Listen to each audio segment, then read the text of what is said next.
আহক প্ৰিয়সকল, পাচনিৰ কৰ্মৰ পুস্তক 14 অধ্যায়ৰ 7 নম্বৰ পদৰ পৰা পঢ়িম। আমি একেলগে পঢ়িম। তাহাত শুভবাৰ্তা প্ৰচাৰ কৰিলে লুস্ত্ৰা নগৰত। কোনো কালে খোজ নকঢ়া, ভৰিত বল নাইকিয়া, উপজাৰে খোৰা মানুহ এজনে বহি পৌলৰ কথা শুনি আছিল। তাতে তেওঁলৈ একেথৰে চাই সুস্থ হ'বলৈ তেওঁৰ বিশ্বাস থকা দেখি বৰ মাতেৰে ক'লে, ভৰিত ভৰ দি পোন হৈ উঠা। তাতে তেওঁ লাফ মাৰি উঠি খোজ কাঢ়িলে। তেতিয়া লোকসমূহে পৌলে কৰা এই কৰ্ম দেখি লুকায়নীয়া ভাষাৰে বৰকৈ মাত লগাই ক'লে, দেৱতাবোৰে মানুহৰ ৰূপ ধৰি আমাৰ ওচৰলৈ নামি আহিল। আৰু তেওঁবিলাকে বাৰ্ণবাৰ নাম জুপিতৰ থলে, আৰু পৌল বাকপটু দেখি তেওঁৰ নাম মেৰকুৰিয় থলে।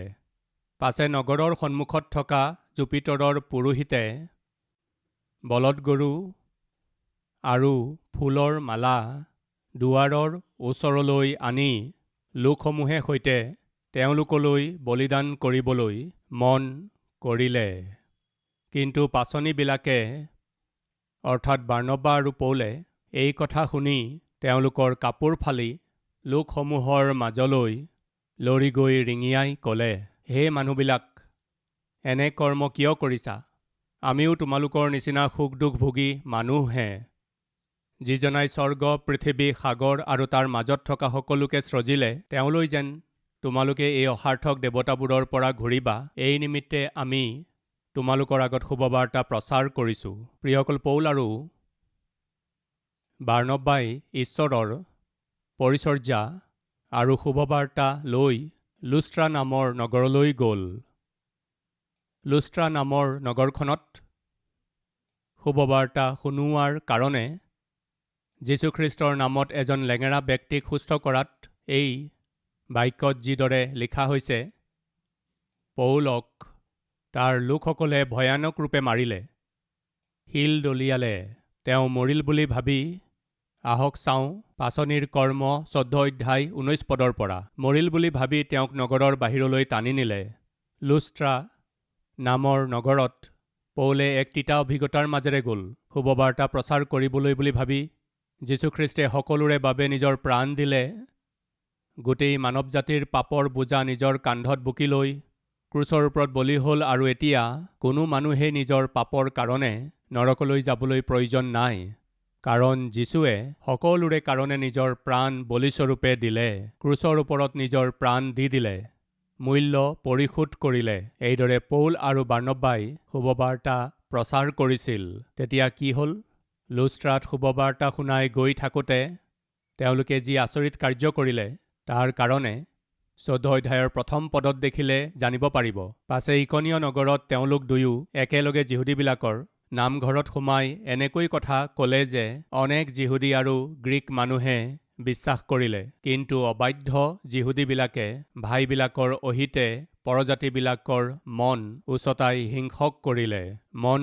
হিংসক কৰিলে। এতেকে তেওঁলোকে ভালেদিন থাকি যি প্ৰভুৱে তেওঁলোকৰ হাতেৰে চিন আৰু অদ্ভুত লক্ষণ দেখুৱাই তেওঁৰ অনুগ্ৰহৰ বাক্যৰ সাক্ষ্য দিলে, সেই প্ৰভুত ভৰ দি সাহেৰে প্ৰচাৰ কৰিলে।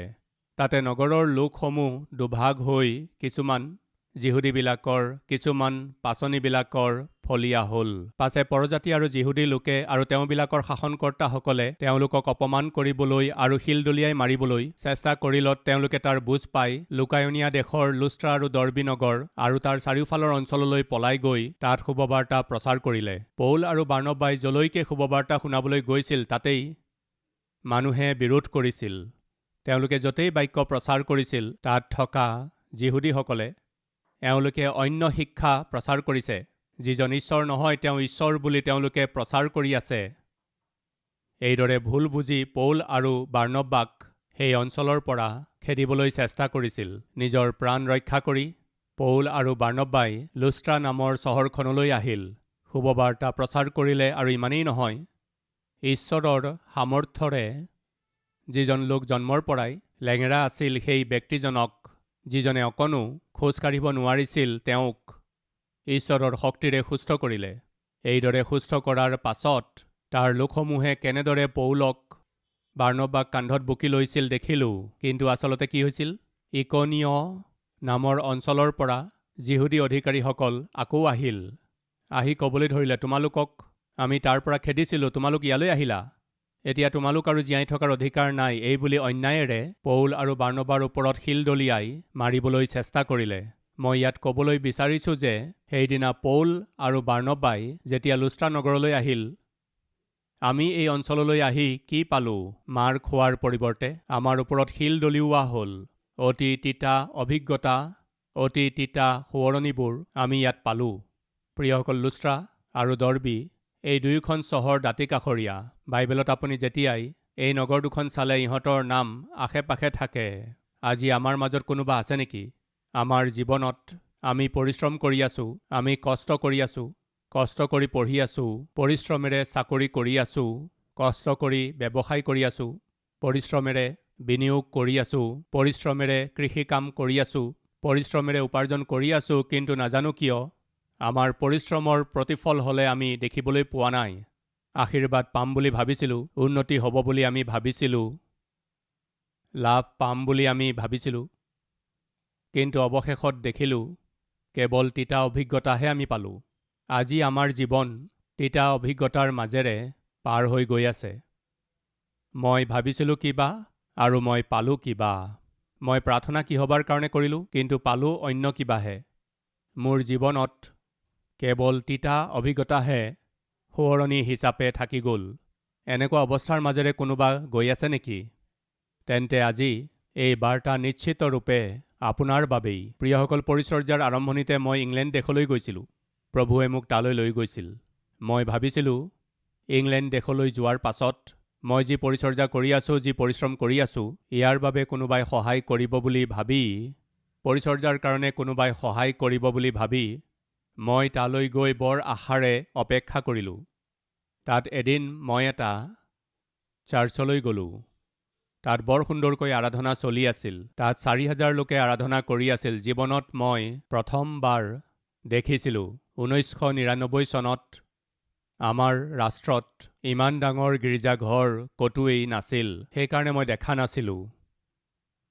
তাত মই সেই চাৰ্চটো দেখিলোঁ আৰু তাৰ আৰাধনাত ভাগ ল'লোঁ আৰু সেই চাৰ্চৰ পাষ্টৰজনকো গৈ মই লগ ধৰিলোঁ। মই গৈ তেওঁৰ আগত মই পৰিচয় দিলোঁ আৰু তেওঁক ক'লোঁ যে মই শুভবাৰ্তা প্ৰচাৰক। প্ৰিয়সকল, মই যে শুভবাৰ্তা প্ৰচাৰক তেওঁলোকে সেই কথা জানি মোক নিজৰ অফিচলৈ লৈ গ'ল। মোৰ খা খবৰ ল'লে আৰু বহু সময় কথা পাতিলে। পৰিচৰ্যাৰ বিষয়ে তেওঁলোকে সকলো খা খবৰ ল'লে। বৰ আনন্দেৰে ক'লে, আপুনি ডেকাকালতেই বৰ ভাল পৰিচৰ্যা কৰি আছে। ইয়ালৈ কি কামত আহিছিল? ইংলেণ্ড দেশলৈ আপুনি অহাৰ কাৰণ কি? প্ৰিয়সকল, তেতিয়া মই ক'লোঁ, বৰ পৰিশ্ৰমেৰে মই পৰিচৰ্যা কৰি আছোঁ, আত্মাৰ বোজাৰে সৈতে শুভবাৰ্তা প্ৰচাৰ কৰি আছোঁ। তেওঁ সুধিলে, আপোনাৰ পৰিচৰ্যাত কিবা প্ৰয়োজন আছেনে? মই ক'লোঁ, বহুত প্ৰয়োজন আছে। মোৰ সকলো কথা শুনাৰ পাছত তেওঁ ক'লে, সাহেৰে থাকক, মই আপোনাক ৫০,০০০ পাউণ্ড দিম। এই বুলি ক'লে। ৫০,০০০ পাউণ্ড মানে ইণ্ডিয়াত ৩০ লাখ টকা। ২২ বা ২৩ বছৰ আগতে ৩০ লাখ টকা মানে বহুত বেছি আছিল। প্ৰিয়সকল, সেই দিনত তেওঁ যদি মোক ৩০ লাখ টকা দিয়া হ'লে মই ভাবিছিলোঁ যে ইয়াত মই চাৰ্চৰ কাৰণে মাটি এডোখৰ কিনিম। তেওঁ ৩০ লাখ টকা দিম বুলি কোৱাৰ লগে লগে মই বৰ সুখী হ'লোঁ আৰু আনন্দিত হ'লোঁ। মোৰ টোপনি নাহিল। তেওঁ কৈছিল অহা বুধবাৰে আহি মোৰ পৰা টকা লৈ যাব। এই বুলি তেওঁ কোৱাৰ পাছত বুধবাৰলৈকে মই বৰ সুখী আৰু আনন্দিত হৈ আছিলোঁ।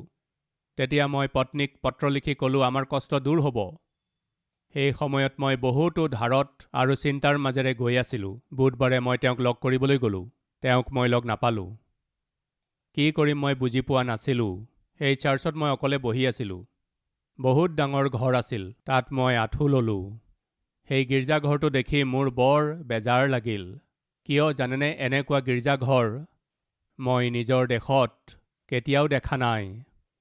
সেইকাৰণে সেইদিনা মই প্ৰাৰ্থনা কৰিলোঁ। কি জানেনে, সেইদিনা মই তাত আঁঠু লৈ প্ৰাৰ্থনা কৰিলোঁ, প্ৰভু, এনেকুৱা গীৰ্জাঘৰ মই আমাৰ দেশত কেতিয়া দেখিবলৈ পাম? প্ৰভু, এনেকুৱা গীৰ্জাঘৰ আপুনি আমাৰ দেশত কেতিয়া বনাব? প্ৰভু, এনেকুৱা সুন্দৰ গীৰ্জাঘৰ আমাৰ দেশত মই কেতিয়া নিজৰ চকুৰে দেখিম? এইদৰে কান্দি কান্দি প্ৰাৰ্থনা কৰিলোঁ। সেইদিনা তেওঁ নাহিল। পাছৰ ৰবিবাৰে মই চাৰ্চলৈ গ'লোঁ। তেওঁ চাৰ্চলৈ আহিছিল। মই তেওঁক লগ ধৰিলোঁ। তেওঁ ক'লে, বুধবাৰে মই আহিব নোৱাৰিলোঁ, চৰি। অহা মংগলবাৰে নিশ্চয় আহিব, মই আপোনাক লগ ধৰিম বুলি ক'লে। মংগলবাৰে মই আকৌ তালৈ গ'লোঁ। বাছ টিকটৰ কাৰণে মোৰ টকাও নাছিল। মই খোজকাঢ়ি গ'লোঁ। বহুত দূৰ আছিল। মই বৰ আশাৰে সৈতে গৈছিলোঁ, অলপ সহায় পাই যাম বুলি ভাবি। তেওঁ আহোঁতে পলম হ'ব বুলি ভাবি মই আকৌ চাৰ্চৰ ভিতৰলৈ গ'লোঁ। সেই চাৰ্চত আঁঠু লৈ প্ৰাৰ্থনা কৰিবলৈ ধৰিলোঁ। প্ৰভু, ইমান ডাঙৰ গীৰ্জাঘৰ য'ত ৩,০০০ লোক বহিব পাৰে, এনেকুৱা ডাঙৰ গৃহ মই আমাৰ দেশত কেতিয়া দেখিবলৈ পাম? আমাৰ দেশতো এনেকুৱা গীৰ্জাঘৰ নিৰ্মাণ কৰক পিতৃ, প্ৰাৰ্থনা কৰিলোঁ। মংগলবাৰেও তেওঁক নাপালোঁ। বৃহস্পতিবাৰে আহিব বুলি গম পাই মই গ'লোঁ। তেওঁ যেতিয়া গাড়ীৰ পৰা নামি আছিল, মই তেওঁৰ সন্মুখলৈ গ'লোঁ। মোক দেখি ক'লে, ব্ৰাদাৰ, আপোনাক লগ পাই বৰ ভাল লাগিল। মই আপোনাক সহায় কৰিম বুলি কৈছিলোঁ নহয়? হয়, আপুনি সহায় কৰিম বুলি কৈছিল। বিগত সময়ত আপুনি কৈছিল। মই ৩ বাৰ আহিলোঁ, এতিয়া ৪থবাৰ আহিছোঁ। ব্ৰাদাৰ, আপুনি এটা কাম কৰিব। কওকচোন কি কৰিব লাগে? ঈশ্বৰৰ আগত প্ৰাৰ্থনা কৰক। কি প্ৰাৰ্থনা কৰিম? ঈশ্বৰে মোক আশীৰ্বাদ কৰক এই বুলি আপুনি প্ৰাৰ্থনা কৰক। প্ৰিয়সকল, তেওঁ মোক কৈছিল, মোৰ কাৰণে আপুনি প্ৰাৰ্থনা কৰক। ঈশ্বৰে যাতে মোক আশীৰ্বাদ কৰে, প্ৰাৰ্থনা কৰক। ঈশ্বৰে মোক যদি আশীৰ্বাদ কৰে, তেতিয়া মই আপোনাক সহায় কৰিম। প্ৰিয়সকল, এই বুলি তেওঁ ক'লে। এয়াই আছিল তেওঁৰ উত্তৰ। তেওঁ যে ৩০ লাখ টকা দিম বুলি কৈছিল, মোক আহিবলৈ কৈছিল, নিশ্চয় মই সহায় কৰিম বুলি কৈছিল। মই ভাবিলোঁ, এইবোৰ কি? প্ৰিয়সকল, অৱশেষত কি ক'লে জানেনে? মই আপোনাক সহায় কৰিবলৈ হ'লে ঈশ্বৰে মোক আশীৰ্বাদ দিব লাগিব। ঈশ্বৰে মোক আশীৰ্বাদ দিবলৈ হ'লে আপুনি মোৰ কাৰণে প্ৰাৰ্থনা কৰিব লাগিব। আপুনি প্ৰাৰ্থনা কৰাৰ পাছত, ঈশ্বৰে মোক আশীৰ্বাদ কৰাৰ পাছত, সেয়া ২০০০ চনত হ'ব পাৰে, ২০২০ চনত হ'ব পাৰে, ২০৫০ বা ২০৭০ত হ'ব পাৰে, বা মোৰ মৰাৰ পাছত। ঈশ্বৰে মোক আশীৰ্বাদ কৰাৰ পাছত মই আপোনাক সহায় কৰিম। এতিয়া আপুনি যাব পাৰে। মই কান্দি কান্দি আহিছিলোঁ। প্ৰিয়সকল, ইয়াত তিতা অভিজ্ঞতা। সেইকাৰণে বাইবেলে কৈছে, মানুহত ভৰসা কৰাতকৈ ঈশ্বৰত ভৰসা কৰাটো উত্তম। প্ৰধান লোকৰ ওপৰত ভৰসা কৰাতকৈ ঈশ্বৰত ভৰসা কৰাটো উত্তম। আজি আমাৰ মাজত কোনোবা আছে নেকি? বহুত আশা কৰিছিলোঁ। কোনোবাই সহায় কৰিব বুলি আশা কৰিছিলোঁ। কোনোবাই সহায় কৰিব বুলি আশা কৰিছিলোঁ। কোনোবাই ধাৰ দিব বুলি আশা কৰিছিলোঁ। কোনোবাই আপোনাক সমৰ্থন কৰিব বুলি আশা কৰিছিলোঁ। কোনোবাই চাকৰি দিয়াব বুলি আশা কৰিছিলোঁ। কোনোবাই পঢ়াৰ খৰচ দিব বুলি আশা কৰিছিলোঁ। কোনোবাই আপোনাৰ ল'ৰা ছোৱালীৰ কাৰণে বিয়াৰ প্ৰস্তাৱ আনিব বুলি আশা কৰিছিল। কোনোবাই লোন দিয়াব বুলি আপুনি আশা কৰিছিল। কোনোবাই আপোনাক বিদেশলৈ পঠাব বুলি আশা কৰিছিল। আপোনাৰ জীৱনত কি আছে যি আশা কৰিছিল? আশাৰ পৰিৱৰ্তে যি নিৰাশা আপুনি পালে, সেয়া কি? সেই নিৰাশাই যদি আপোনাৰ জীৱন, হয়তো আজি আপোনাক হতাশ কৰি পেলাইছে আৰু আপুনি কৈছে, প্ৰভু, এই তিতা অভিজ্ঞতা মোৰ জীৱনত কিয়? কোনো ভুল মই কৰা নাই, কোনো অন্যায় মই কৰা নাই, কোনো অধৰ্ম কৰা নাই, কাকো প্ৰবঞ্চনা কৰা নাই, তথাপিও মোৰ জীৱনত এনেকুৱা তিতা অভিজ্ঞতা কিয় বাৰু? এইদৰে কোৱা লোক কোনোবা আছে নেকি? আপোনাৰেই সেৱা কৰি আছোঁ, আপোনাৰ কাৰণেই পৰিশ্ৰম কৰি আছোঁ, তথাপিও কিয় এনেকুৱা তিতা অভিজ্ঞতা? আপোনাতেই বিশ্বাস কৰিছোঁ, আপোনাৰ উপস্থিতিত থাকোঁ, প্ৰাৰ্থনা কৰোঁ, স্তুতি কৰোঁ, বাক্য পঢ়োঁ, আপোনাৰ ইচ্ছা অনুসৰি চলি আছোঁ, তথাপিও মোৰ জীৱনত কিয় এই তিতা অভিজ্ঞতা? আছে নেকি কোনোবা এইদৰে তিতা অভিজ্ঞতাৰ মাজেৰে গৈ থকা লোক? তেন্তে শুনক, এটা সময়ত ময়ো তিতা অভিজ্ঞতাৰ মাজেৰে গ'লোঁ, কিন্তু মোৰ প্ৰভুৱে তিতা অভিজ্ঞতাবোৰক মিঠা অভিজ্ঞতালৈ সলনি কৰিলে। প্ৰিয়সকল, মই ভাবিছিলোঁ মই ইংলেণ্ড দেশলৈ গৈ আছোঁ, কোনোবাই মোক সহায় কৰিব, কিবা সহায় কোনোবাই নহয় কোনোবাই কৰিব। অনুগ্ৰহ কৰি মন কৰিব, ঈশ্বৰে ইংলেণ্ড দেশলৈ মোক এইকাৰণে নিয়া নাছিল যে মোক আৰ্থিকভাৱে সহায় কৰিব। তেন্তে এটা প্ৰাৰ্থনা কৰিবৰ কাৰণে। কি আছিল সেই প্ৰাৰ্থনা? প্ৰভু, এনেকুৱা গীৰ্জাঘৰ আমাৰ দেশত কেতিয়া বনিব? মই কেতিয়া দেখিবলৈ পাম? সেইদিনা মই কৰা প্ৰাৰ্থনা ঈশ্বৰে শুনিলে। সেইকাৰণে আজি ইমান ডাঙৰ গীৰ্জাঘৰ ঈশ্বৰে আমাক প্ৰদান কৰিলে।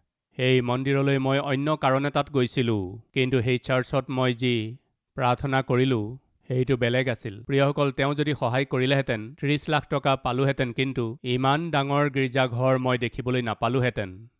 মই কি ক'ব বিচাৰিছোঁ? সেই সেৱকজনে মোক কি দিলে? এটা তিতা অভিজ্ঞতা। কিন্তু সেই তিতা অভিজ্ঞতাৰ মাজেৰে গৈ থাকোঁতে মই কি প্ৰাৰ্থনা কৰিছিলোঁ জানেনে? প্ৰভু, এনেকুৱা গীৰ্জাঘৰ মই কেতিয়া দেখিবলৈ পাম? প্ৰিয়সকল, প্ৰভুৱে সেই সময়ত কি ক'লে জানেনে? এনেকুৱা গীৰ্জাঘৰ নহয়, ইয়াতকৈও বহুত ডাঙৰ এটা গীৰ্জাঘৰ তুমি দেখিবা। আজি মোৰ প্ৰিয় ভাই ভনীসকল, শুনক, যি তিতা অভিজ্ঞতাৰ মাজেৰে আপুনি গৈ আছে, যি দুখেৰে ভৰা পৰিস্থিতিৰ মাজেৰে গৈ আছে, আজি আপোনাৰ জীৱনত যি দুখ আৰু কষ্ট দিছে, শুনক, সেই দুখকেই, সেই কষ্টকেই, সেই ভয়কেই মোৰ প্ৰভুৱে আশীৰ্বাদলৈ সলনি কৰিবলৈ গৈ আছে।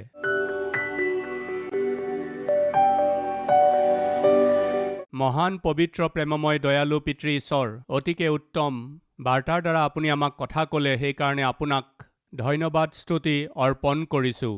নিজৰ প্ৰাণ হাতৰ মুঠিত লৈ যেতিয়া পৌলে পৰিচৰ্যা কৰি আছিল, পিতৃ তেওঁলোকৰ পৰিচৰ্যাত যেতিয়া তিতা অভিজ্ঞতা সন্মুখলৈ আহিল, পিতৃ সেই তিতা অভিজ্ঞতাবোৰক মিঠা সোৱাদযুক্ত অভিজ্ঞতালৈ আপুনি সলনি কৰিলে। পিতৃ, যেতিয়া আমিও নিজৰ জীৱনত তিতা অভিজ্ঞতাৰ মাজেৰে যাওঁ, পিতৃ, আজি এই বাৰ্তাৰ দ্বাৰা আপুনি আমাক সাহস দিলে, ধৈৰ্য দিলে।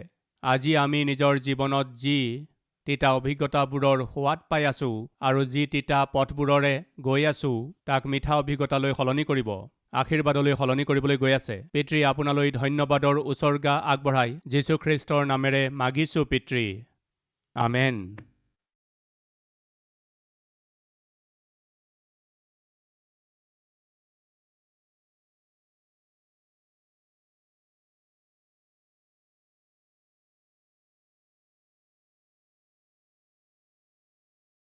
আমাৰ ঠিকনা কালবাৰী, পোষ্টবক্স নম্বৰ 30, কুকটপল্লী, হায়দৰাবাদ 72।